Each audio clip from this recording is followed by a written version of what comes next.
Hello students, आज हम consumer behaviour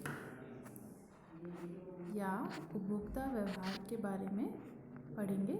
सबसे पहले हम जानने की कोशिश करते हैं कि उपभोक्ता व्यवहार का मीनिंग क्या होता है। उपभोक्ता व्यवहार से तात्पर्य होता है कि कोई भी क्रय निर्णय करने के दौरान उपभोक्ता द्वारा जो क्रिया की जाती है। जैसे कंज्यूमर कोई भी प्रोडक्ट परचेज करने के लिए मार्केट में जाता है तो वो माइंड में कोई थॉट लेके जाता है, प्रोडक्ट का कोई आइडिया, कोई स्ट्रक्चर उसके माइंड में होता है, या फिर नहीं होता है तो जो प्रोडक्ट वो मार्केट में देखता है अपनी नीड, अपनी डिज़ायर के अकॉर्डिंग प्रोडक्ट परचेज करता है।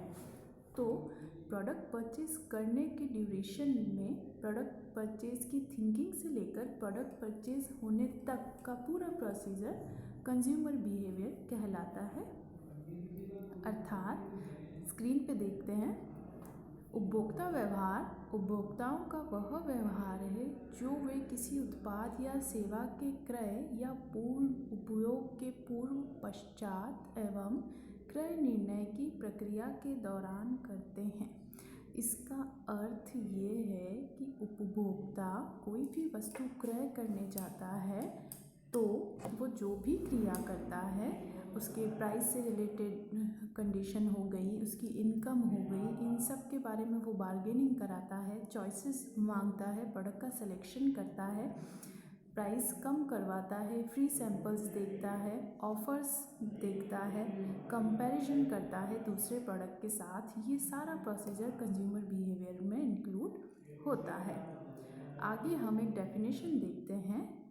प्रोफेसर वॉल्टर और पॉल के अनुसार उपभोक्ता व्यवहार वह प्रक्रिया है जिसके अंतर्गत लोग यह निर्णय लेते हैं कि कौन सा माल तथा सेवा कब, कहाँ से, किस प्रकार और कितनी खरीदनी है अथवा नहीं। आई होप ये चीज़ आपको क्लियर हो गई होगी इस डेफिनेशन से कि उपभोक्ता व्यवहार एक प्रोसेस है, वो प्रक्रिया है जिसमें कंज्यूमर ये डिसीज़न लेता है कि मुझे प्रोडक्ट कहाँ से ख़रीदना है, कितना ख़रीदना है, किस डिस्ट्रीब्यूटर से ख़रीदना है, कौन सी कंपनी का ख़रीदना है। ये एक नॉर्मल जो बाइंग बिहेवियर है, इसे ही हम कंज्यूमर बिहेवियर कहते हैं।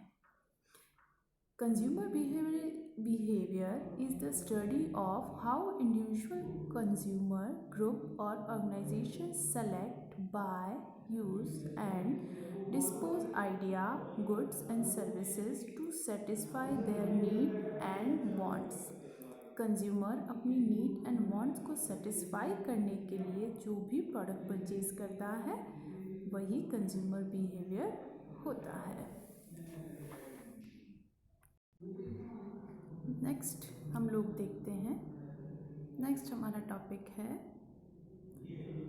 नेचर ऑफ कंज्यूमर बिहेवियर या उपभोक्ता व्यवहार की विशेषताएं। इसमें फर्स्ट है क्रय निर्णय प्रक्रिया या परचेज डिसीजन प्रोसेस। जो कंज्यूमर बिहेवियर है वो परचेज के लिए डिसीजन लेने का प्रोसेस है।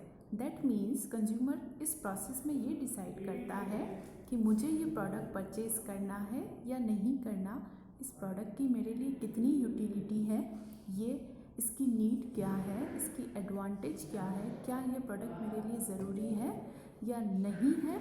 इस पूरे प्रोसेस में कंज्यूमर डिसीजन लेकर प्रोडक्ट परचेज करता है। नेक्स्ट देखते हैं प्रकटीकरण या डिस्क्लोज़र। इस कैरेक्टरिस्टिक्स में या इस नेचर में प्रोडक्ट के बारे में पूरी डिटेल का डिस्क्लोज़र किया जाता है। जो सेलर है या प्रोड्यूसर है वो अपने प्रोडक्ट के बारे में पूरी डिटेल बताता है कि यह प्रोडक्ट कैसे कंज्यूमर की नीड्स को सेटिस्फाई करेगा। नेक्स्ट वेरिएबल या परिवर्तनशील। इसका मतलब ये होता है कि जो कंज्यूमर का बिहेवियर होता है और उसकी प्रोडक्ट परचेज करने का जो थॉट होता है वो कंटिन्यूसली वेरिएबल कंडीशन में होता है। कंज्यूमर अपनी डिज़ायर के अकॉर्डिंग प्रोडक्ट को स्विच कर सकता है या चेंज कर सकता है, वो एक प्रोडक्ट से दूसरे अल्टरनेटिव प्रोडक्ट पे जंप कर सकता है। नेक्स्ट व्यवहार में भिन्नता।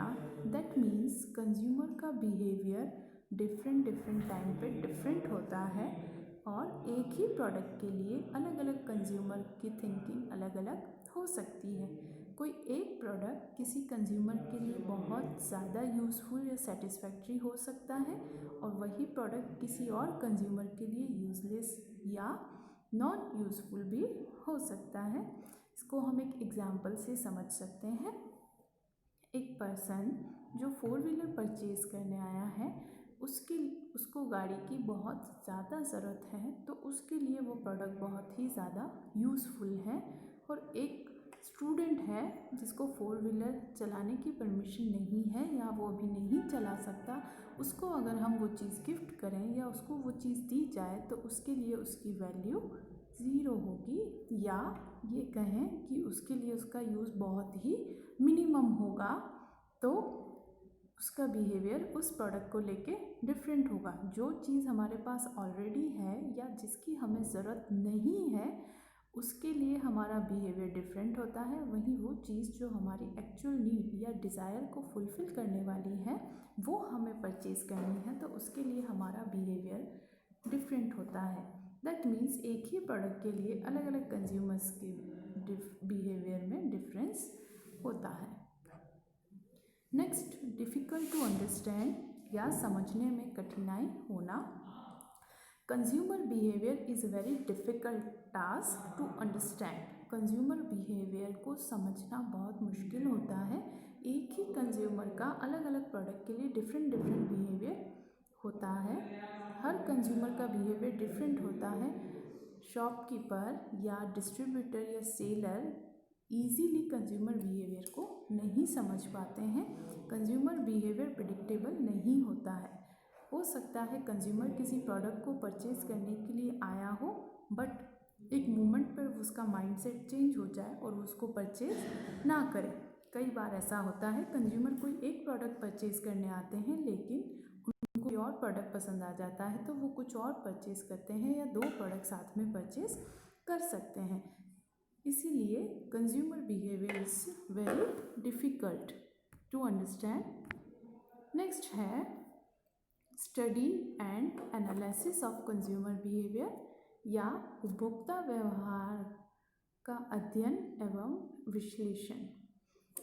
इसके अंदर हम लोग ये जानने की कोशिश करते हैं कि जो कंज्यूमर हमारे पास आया है वो किस पर्पस से आया है, क्या उसका नेचर प्रोडक्ट परचेज़ करने का है या नहीं, या सिर्फ वो एक विंडो शॉपिंग के पर्पस से आया है ना।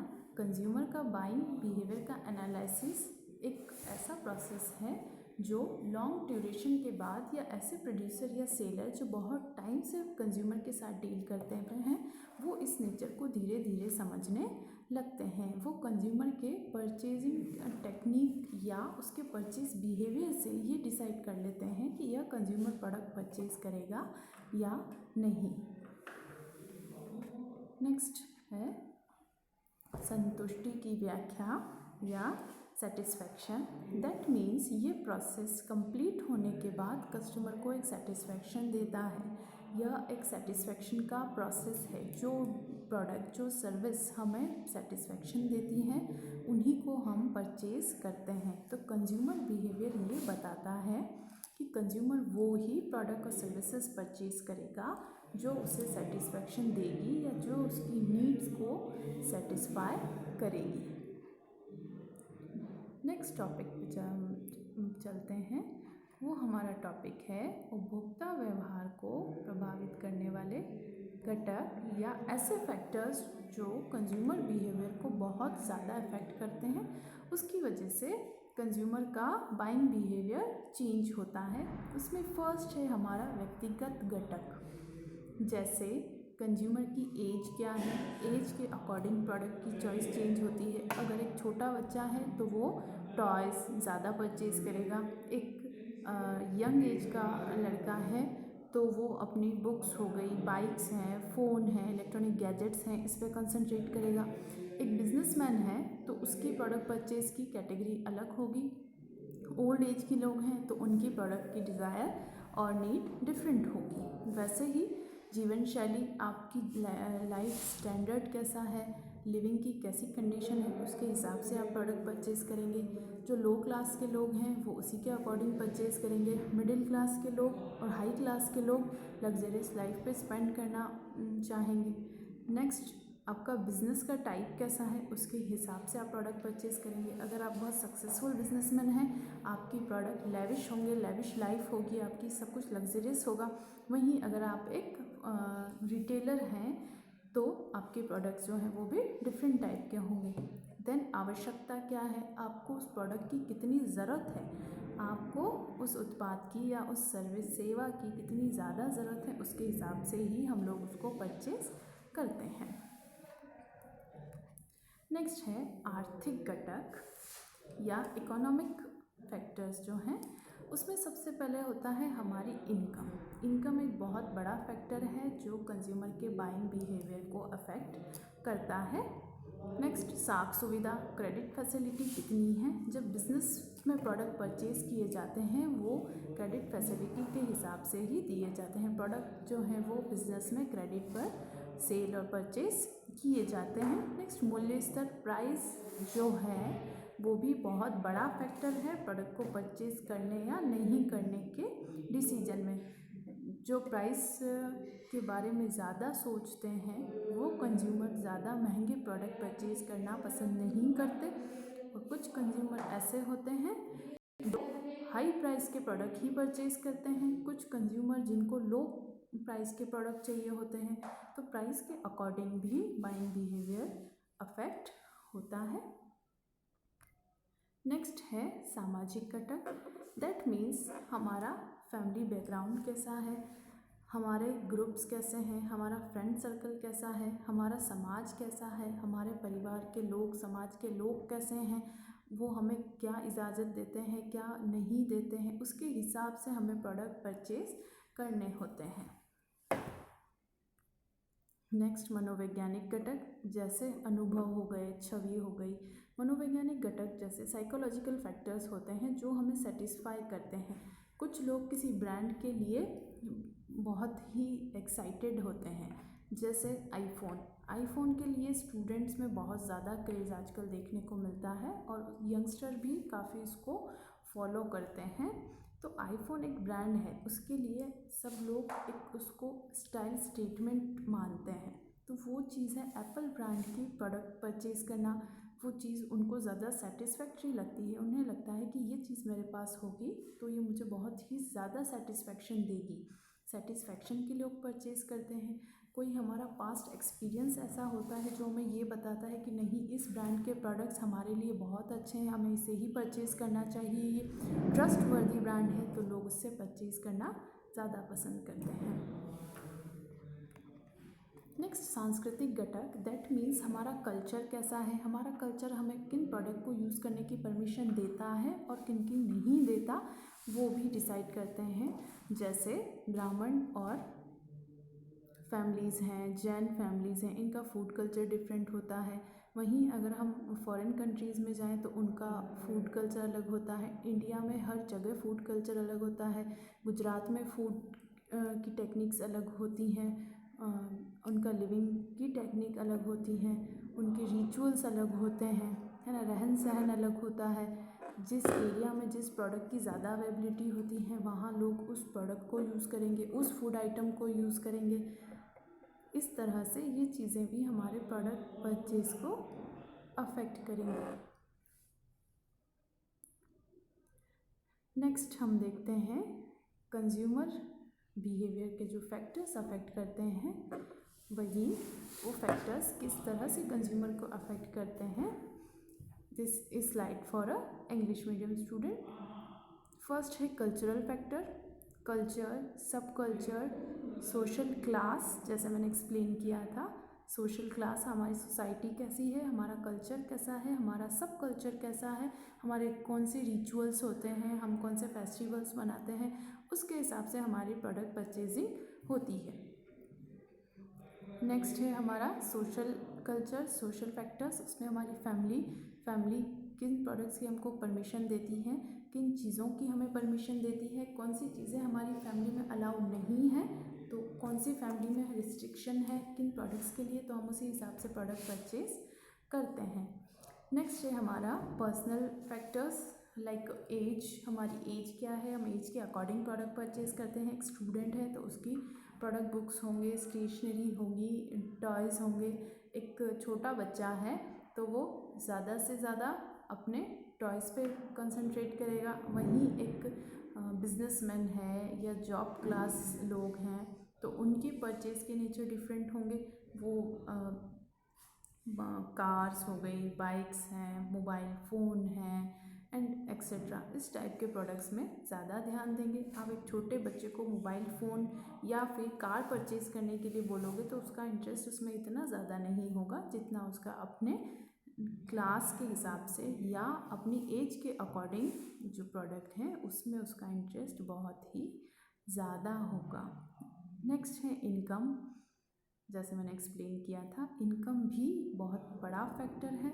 ऑक्यूपेशन, हम किस बिजनेस में हैं, किस जॉब क्लास में हैं, उसके अकॉर्डिंग ही हमारे प्रोडक्ट हम परचेज़ करेंगे। देन लाइफस्टाइल एंड पर्सनैलिटी, ये भी एक बड़ा इफेक्ट है। हम हमारी लाइफस्टाइल के अकॉर्डिंग प्रोडक्ट परचेज़ करते हैं। हमारा बाइंग नेचर लाइफस्टाइल के अकॉर्डिंग होता है। हमारी लाइफस्टाइल जैसी है, हाई लाइफस्टाइल है, लो लाइफस्टाइल है, सोशल कंडीशन कैसी है हमारी, ये सब चीज़ें उसे इफेक्ट करेंगी। नेक्स्ट साइकोलॉजिकल फैक्टर्स में मोटिवेशन। कुछ प्रोडक्ट्स हैं जो हमें मोटिवेट करते हैं, कुछ सर्विसेज हमें मोटिवेट करती हैं। नेक्स्ट परसेप्शन हो गया, जैसे हमारे माइंड में पहले से कोई थॉट है, कुछ परसेप्शन है कि नहीं। कोई ब्रांड्स के लिए होता है लोगों का, जैसे ये ब्रांड बहुत सक्सेसफुल है, हमारे घर में रेगुलर इसी सारे प्रोडक्ट्स इसी ब्रांड के आते हैं तो हम लोग वही प्रोडक्ट यूज़ करेंगे। किसी ब्रांड के लिए हमारे माइंड में नेगेटिव थॉट होता है कि no this brand is not a good brand, तो हम उस ब्रांड के कोई अच्छे प्रोडक्ट भी होंगे बट परसेप्शन की वजह से हम उन्हें परचेज़ नहीं करेंगे। Next learning and benefit and attitude. Learning, benefit and attitude ये होते हैं जो हमें मोटिवेट करते हैं प्रोडक्ट परचेज़ करने के लिए। दैट मीन्स हमारा एटीट्यूड क्या है, हम किस लर्निंग कंडीशन में हैं, वो चीज़ें भी हमें प्रोडक्ट के लिए मोटिवेट करती हैं। साथ में मार्केटिंग हो गई, प्रोडक्ट की सेलिंग टेक्निक हो गई, उसके प्रमोशन की टेक्निक हो गई, हम उससे इन्फ्लुएंस हो जाते हैं। कई बार उसके बेनिफिट्स हम नहीं देखते, हमें सिर्फ उस प्रोडक्ट की पैकेजिंग अट्रैक्ट करती है, कभी उसकी प्राइस अट्रैक्ट करती है। तो ये सारे फैक्टर जो हैं कंज्यूमर के बिहेवियर को इन्फ्लुएंस करते हैं। Next economic factor. In this factor we include personal income, family income, income and expenditure, liquid asset, government policy, ये सारी चीज़ें हैं इकोनॉमिक फैक्टर्स में इन्वॉल्व होती हैं और ये सारी चीज़ें भी कंज्यूमर के बिहेवियर को अफेक्ट करेंगी प्रोडक्ट परचेज करने के लिए। नेक्स्ट है process of consumers purchase decision process. ये एक ऐसा प्रोसेस है जो कंज्यूमर के बाइंग बिहेवियर को एक्सप्लेन करता है या उसे समझने में हमारी हेल्प करता है। कंज्यूमर अपना बाइंग बिहेवियर या बाइंग प्रोसेस कैसे स्टार्ट करता है, उसमें फर्स्ट स्टेप है नीड रिकॉग्नाइजेशन, या अपनी आवश्यकता का वो अनुमान लगाता है कि मुझे किन प्रोडक्ट की ज़रूरत है और मुझे क्या लेना चाहिए। Next information search. Consumer product के बारे में इंफॉर्मेशन गेन करता है कि उसे जो चाहिए वो प्रोडक्ट उसे कहाँ कहाँ से मिल सकता है। Next evaluation of alternatives, that means उसके पूरक उत्पाद जो हैं उनका मूल्यांकन करना, या और कौन से प्रोडक्ट्स हैं जो कस्टमर को उसी रेट पे मिल रहे हैं और कौन से प्रोडक्ट हैं जो कोई और कंपनी उसी रेट पे हमको प्रोवाइड कर रही है, वो सब देखना, इवैल्यूएट करना। नेक्स्ट है परचेज डिसीजन। इन सब के बाद कंज्यूमर सेटिस्फाई होके परचेज़ करने का डिसीज़न ले लेता है कि उसे वो प्रोडक्ट परचेज़ करना है या नहीं करना है, और अगर वो प्रोडक्ट परचेज़ करता है तो उसके बाद नेक्स्ट एंड लास्ट स्टेप होती है पोस्ट परचेज़ बिहेवियर, या परचेज़ करने के बाद उसका किस तरह का नेचर होता है और वो क्या फील करता है, क्या वो प्रक्रिया देता है, क्या प्रतिक्रिया देता है, ये इसमें इन्वॉल्व करते हैं। तो ये पॉइंट्स जो हैं वो कंज्यूमर के किसी भी उत्पाद को क्रय करने की प्रक्रिया को दर्शाते हैं। इसको हम एक एग्जाम्पल से समझ सकते हैं। अगर हम मोबाइल फ़ोन लेने का माइंड में थॉट लाते हैं तो सबसे पहले नीड रिकॉग्नाइजेशन हम लोग ये डिसाइड करेंगे कि नहीं, मुझे फ़ोन की बहुत ज़्यादा ज़रूरत है और हमें ये फ़ोन लेना चाहिए। देन इंफॉर्मेशन सर्च, हम ये सर्च करने का काम करते हैं कि कौन कौन से फ़ोन अवेलेबल हैं, हमें फ़ोन किस टाइप का चाहिए, हमें कीपैड फ़ोन चाहिए या स्मार्टफोन चाहिए, स्मार्टफोन में भी कौन सी ब्रांड का फ़ोन हमको लेना है, क्या कॉन्फ़िगरेशन हमको लेने हैं, हम ये सब डिसाइड करते हैं। Then evaluation of alternate. इसके बाद हम लोग अलग अलग ब्रांड्स में जाएंगे। लाइक सैमसंग में कौन कौन से कॉन्फ़िगरेशन हमको किस रेट में मिल रहे हैं, वही कॉन्फ़िगरेशन हमको एमआई की ब्रांड में कितने में मिलेंगे, वही कॉन्फ़िगरेशन अगर हम लोग किसी और ब्रांड में जाएं, वीवो में जाएं या ओप्पो में जाएं, तो वो हमको किस प्राइस पे मिलेंगे। इस तरह से हम पूरा इसका इवैल्यूएशन करेंगे। ये सब इवैल्यूएशन करने के बाद हम लोग परचेज़ का डिसीज़न लेंगे कि हाँ, हम डिसाइड करेंगे कि कौन से कॉन्फ़िगरेशन किस ब्रांड में और किस रेट पे हैं जो हमें बिल्कुल सही हैं या हमारे बजट में है या फिर जो हमारी नीड को सेटिस्फाई करेंगे। वो डिसाइड करने के बाद हम फाइनली उस प्रोडक्ट के परचेज़ का डिसीज़न लेंगे। देन उसके बाद पोस्ट परचेज़ बिहेवियर हमारा होगा। जो परचेज़ करने के बाद बिहेवियर होगा उसमें हम आफ्टर सेल सर्विसेज को भी इन्वॉल्व कर सकते हैं। नेक्स्ट है importance of consumer behaviour. Consumer behaviour की इम्पोर्टेंस क्या होती है, हम ये जानने की कोशिश करते हैं। फर्स्ट है involvement of theory and models. Consumer behaviour जो है वो बहुत थियोरी एंड मॉडल का इन्वॉल्वमेंट होता है।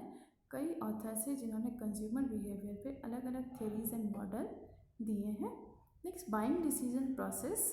इससे हमको उनके बाइंग डिसीजन प्रोसेस का पता चलता है कि कंज्यूमर जिस प्रोडक्ट की नीड और डिज़ायर को फुलफ़िल करने के लिए एक सेलर के पास गया है तो क्या वो प्रोडक्ट उसकी डिज़ायर फुलफ़िल करेगा या सेलर उसको प्रोडक्ट सेल करेगा या नहीं, या कंज्यूमर प्रोडक्ट परचेज़ करेगा या नहीं, इसका क्लैरिफिकेशन उसके बाइंग बिहेवियर से होता है। नेक्स्ट है forecasting of new market. That means product जो है उसके मार्केट में क्या कंडीशन है, फ्यूचर में हमारे प्रोडक्ट की क्या डिमांड हो सकती है, या फ्यूचर में कंज्यूमर इस प्रोडक्ट को परचेज़ करने के लिए कितने एक्साइटेड होंगे या वो उसको कितना परचेज़ करेंगे, या अगर हम कोई नया प्रोडक्ट लॉन्च करना चाहते हैं तो हम लोग ये डिसाइड करने के लिए या ये जानने के लिए कि इस प्रोडक्ट का मार्केट कहाँ कहाँ हो सकता है, हम लोग कंज्यूमर बिहेवियर को डिसाइड करेंगे। नेक्स्ट है market segmentation. That means market को अलग अलग पार्ट्स में डिवाइड करना, सेगमेंट्स में डिवाइड करना। जैसा कि हमारा प्रोडक्ट किस एज ग्रुप के लिए है हम उस हिसाब से कंज्यूमर्स को डिवाइड कर सकते हैं। हमारा प्रोडक्ट किस लाइक कंप्लीट मार्केट को हम हमारे प्रोडक्ट के हिसाब से डिवाइड करेंगे। मार्केट सेगमेंटेशन को मैं और अच्छे से एक्सप्लेन करूँगी हमारे नेक्स्ट वीडियो में। अभी एक बेसिक इंट्रोडक्शन आपको लोगों को दे रही हूँ। उसमें ये होता है market segmentation. That means market को हम कुछ सब सेक्शंस में डिवाइड करते हैं। लाइक मैं अपना प्रोडक्ट इंट्रोड्यूस करना चाहती हूँ मार्केट में, तो मैं ये सबसे पहले जानने की कोशिश करूँगी कि वो प्रोडक्ट किस एज ग्रुप के लिए, क्या वो प्रोडक्ट मैं स्टूडेंट्स के लिए बना रही हूँ, क्या मैं सिर्फ छोटे बच्चों के लिए बना रही हूँ, क्या वो प्रोडक्ट सिर्फ फीमेल्स के लिए है या वो प्रोडक्ट किसी मेल के लिए है ना, या फिर मेरा प्रोडक्ट किसी एज ग्रुप के लिए है या ओल्ड एज के पीपल्स के लिए है या वो यंगस्टर के लिए है, या फिर मेरा प्रोडक्ट सिर्फ स्टूडेंट्स के लिए ही है, सिर्फ ओनली फॉर गर्ल्स के लिए है, या प्रोडक्ट ओनली फॉर बॉयज़ के लिए है। इस तरह से प्रोडक्ट को कैटेगराइज करना और मार्केट के डिफरेंट सेगमेंट्स में उसको डिवाइड करते हैं। नेक्स्ट है determination of price strategy. Consumer behaviour के अकॉर्डिंग हम लोग प्राइस स्ट्रेटेजी भी डिसाइड कर सकते हैं। किसी भी प्रोडक्ट को मार्केट में इंट्रोड्यूस करने से पहले मार्केट रिसर्च और मार्केट सर्वे किया जाता है। उससे हमें ये पता चलता है कि कंज्यूमर मार्केट में कौन से प्रोडक्ट की सबसे ज़्यादा डिमांड कर रहा है और जिस प्रोडक्ट की डिमांड कम है उसके क्या रीज़न्स हैं। तो उन सब प्रोडक्ट के रिसर्च करने के बाद, उनका कंपैरिजन करने के बाद हम लोग ये डिसाइड करते हैं कि हम हमारे प्रोडक्ट की प्राइस क्या रखेंगे। जब अगर हमें लगता है कि इस प्रोडक्ट की प्राइस ज़्यादा होने से कंज्यूमर का जो बाइंग बिहेवियर है वो चेंज हो रहा है, तो कंपनी या हम उस प्रोडक्ट की रेट कम कर सकते हैं। कई बार आपने देखा होगा प्रोडक्ट्स पे ऑफ़र्स आते हैं, स्पेशली फेस्टिवल टाइम में ऑनलाइन एंड ऑफलाइन प्रोडक्ट्स पे कई ऑफ़र्स दिए जाते हैं। तो वो रीज़न होता है कंज्यूमर के बाइंग बिहेवियर को, उनके बाइंग नेचर को इंक्रीज़ करने के लिए। तो प्राइस स्ट्रेटेजी से हम कंज्यूमर के बाइंग बिहेवियर को इंक्रीज़ कर सकते हैं, उनके बाइंग प्रोसेस को बढ़ा सकते हैं, क्योंकि ऑफ़र्स और रिड्यूस प्राइस पे कंज्यूमर प्रोडक्ट्स बाय करने के लिए रेडी रहते हैं। नेक्स्ट है हमारा डिस्ट्रीब्यूशन डिसीजन। दैट मीन्स हमें प्रोडक्ट को किस तरह डिस्ट्रीब्यूट करना है, किस एरिया में डिस्ट्रीब्यूट करना है, किस टाइम पे डिस्ट्रीब्यूट करना है, ये सब डिसाइड करना में हेल्प करता है हमारा कंज्यूमर का बिहेवियर। जिस एरिया में ज़्यादा डिमांड है, कंज्यूमर सबसे ज़्यादा प्रोडक्ट परचेज़ करते हैं, वहाँ हम प्रोडक्ट का डिस्ट्रीब्यूशन ज़्यादा करेंगे। हम फिज़िकली डिस्ट्रीब्यूट करना चाहते हैं या हम प्रोडक्ट को ऑनलाइन सेल करेंगे, इन सब चीज़ों को हम उसमें इन्वॉल्व करते हैं। नेक्स्ट है promotional decision. That means product को किस तरह से प्रमोट करना है, ये चीज़, उसका प्रमोशन, उसके ब्रांड एम्बेसडर कौन है, उसमें किस तरह के एडवर्टाइजमेंट हम कर रहे हैं, उसमें क्या सोशल मीडिया में एडवर्टाइज़ हो रहा है या टीवी पे हो रहा है, न्यूज़पेपर पे हो रहा है, किन चैनल्स पे एडवर्टाइजमेंट हो रहा है। ये सारी चीज़ें कंज्यूमर बिहेवियर को बहुत ही ज़्यादा इफ़ेक्ट करती हैं। कंज्यूमर जनरली ऐसे प्रोडक्ट को पसंद करते हैं जो वेल नोन ब्रांड होते हैं या जिनका प्रमोशन बहुत अच्छी तरीके से होता है। कई बार बहुत छोटे छोटे या नए कंपनीज़ के नई ब्रांड के प्रोडक्ट्स भी बड़े बड़े एडवर्टाइजमेंट करके प्रोडक्ट की सेल को इंक्रीज़ कर सकते हैं।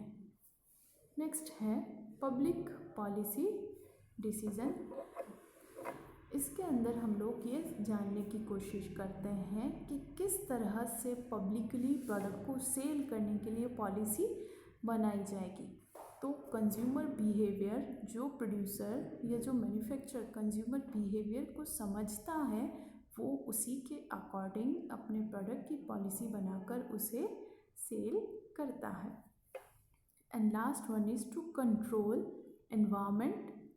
दैट मीन्स एनवायरनमेंट को कंट्रोल करने के लिए एग्जिस्टिंग एनवायरनमेंट या इंटरनल एनवायरनमेंट और एक्सटर्नल एनवायरनमेंट फ्यूचर फोरकास्ट करके हम उसे कंट्रोल कर सकते हैं कंज्यूमर बिहेवियर के साथ। इसके लिए हम लोग सबसे पहले कंज्यूमर बिहेवियर को समझते हैं, या कंज्यूमर बिहेवियर जो है हमें वो ये बता देता है कि कौन सा प्रोडक्ट फ्यूचर में चलेगा या कौन से प्रोडक्ट की सेल फ्यूचर में बढ़ेगी या उसकी सेल डाउन होगी, क्योंकि कंज्यूमर का बाइंग नेचर उस प्रोडक्ट की सेल को इंक्रीज़ और डिक्रीज़ करने में बहुत ही बड़ा फैक्टर होता है।